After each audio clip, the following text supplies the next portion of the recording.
মোৰ ছাত্ৰ ছাত্ৰীসকল, মই তোমালোকক আজি ইচ্ছা শক্তিৰ বিষয়ে ক'বলৈ লৈছোঁ। ইচ্ছা শক্তি কি আৰু আমি ইচ্ছা শক্তি কিয় জাগ্ৰত কৰিব লাগে। অৰ্থাৎ ইচ্ছা শক্তি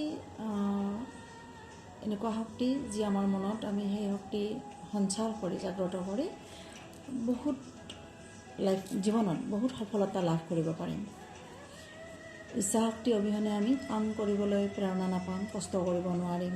গতিকে মনত প্ৰবল ইচ্ছা শক্তি জগাব লাগিব, যিয়ে আমাক জীৱনত আগুৱাই লৈ গৈ থাকিব।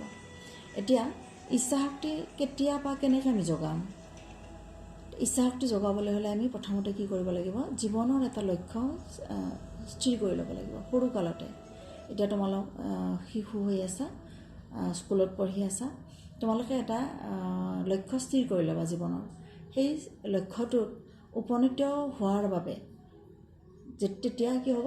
মনত ইচ্ছা শক্তি জাগিব যে এইটো মই হ'ব লাগিব, মোৰ এইটো বস্তু ভাল লাগে। তোমাৰ যিটো বস্তু ভাল লাগে, তুমি ডাঙৰ মানুহক চাবা, ডাঙৰ মানুহবোৰ কোনজন মানুহৰ জীৱনটো তোমাৰ ভাল লাগিছে, কোনজন মানুহক তোমাক বেছি অনুপ্ৰাণিত কৰিছে, সেই বস্তুটো চাবা যে মই এওঁৰ নিচিনা হ'ম। ডাঙৰক সুধি ল'বা, দৰকাৰ হ'লে কি কৰিলে মই তেনেকুৱা হ'ব পাৰিম, সেইটো সুধিবা। মা দেউতাক সুধি ল'বা, ডাঙৰ কোনোবাক সুধি ল'বা যে কি কৰিলে, কেনেকৈ পঢ়িলে মই তেনেকুৱা হ'ব পাৰিম। তেনেকুৱা বস্তু এটা ভাবি ল'বা। কোনে কি হ'ব বিচৰা প্ৰথমতে সেইটো স্থিৰ কৰিবা। আৰু সেইটো সৰুকালতে আমি যি ভাবিম, হয়তো ডাঙৰ হোৱাৰ লগে লগে সেইটো সলনি হ'ব পাৰে, সেইটো কোনো ডাঙৰ কথা নহয়, সলনি হৈ যাব। আমাৰ বুদ্ধি বাঢ়িব, জ্ঞান বাঢ়িব, গতিকে ফলত আমাৰ লক্ষ্য জীৱনৰ সলনি হ'ব পাৰে, সেইটো স্বাভাৱিক কথা। কিন্তু আমি সৰুতেই যিয়ে হওক আমাৰ যি ভাল লাগে সেইটো লক্ষ্য স্থিৰ কৰি ল'ব লাগে। তেতিয়াহে আমি কি হ'ব যে মই এইটো হ'ব বিচাৰোঁ, মই হ'বই লাগিব।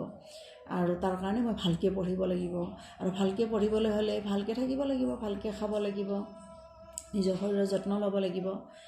গতিকে সেইটোৱে হ'ল ইচ্ছা শক্তি। এই যে মই ভালকৈ পঢ়িব লাগিব, ভালে থাকিব লাগিব, মই ব্যায়াম কৰিব লাগিব বা অন্য যি কৰিব লাগে, সেইবোৰ বস্তুটো জগাই তোলাটো হ'ল আমাৰ ইচ্ছা শক্তি। আৰু সেই ইচ্ছা শক্তিৰ জন্ম কিহৰ পৰা হ'ব? আমাৰ লক্ষ্য নিৰ্ধাৰণৰ দ্বাৰা। অৰ্থাৎ সৰুতে সেইকাৰণে এতিয়া তোমালোকৰ এই সময়তে এটা লক্ষ্য নিৰ্ধাৰণ কৰি ল'বা, যাতে সেই লক্ষ্যটো নিৰ্ধাৰণ কৰাৰ কাৰণে মনত প্ৰবল ইচ্ছা শক্তিৰ জন্ম হয়। আৰু সেই ইচ্ছা শক্তিয়ে তোমালোকক কি কৰিব? আগলৈ, ৰাস্তাটো আগলৈ লৈ যাব, যাতে তোমালোকে জীৱনত আৰু কি হয় এলাহ ভাৱ নাহিব। তেতিয়া এইটো কৰিবই লাগিব, এনেকুৱা ৰিজাল্ট হ'লেহে মই অমুক কৰিব পাৰিম, তেনেকুৱা ভাৱটো আহিব। আৰু পিছত সেইটো সলনি হওক, কোনো কথা নাই, কিন্তু প্ৰথমতেই এটা লক্ষ্য স্থিৰ কৰি ল'বা। যদি কোনোবাই কৰাও নাই, আজি ভাবিবা যে মই এইটো কি হ'ম বাৰু, মই কি হ'ব বিচাৰোঁ, আজি ভাবিবা, কালি ভাবিবা।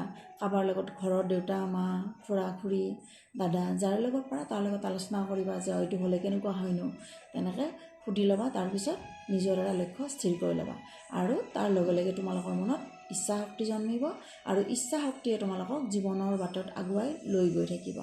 তেতিয়া কেতিয়াও এলাহ নাহিব, পিছুৱাই নথবা, কামবোৰ পিছুৱাই নৰখাকৈ আগুৱাই যাব পাৰিবা।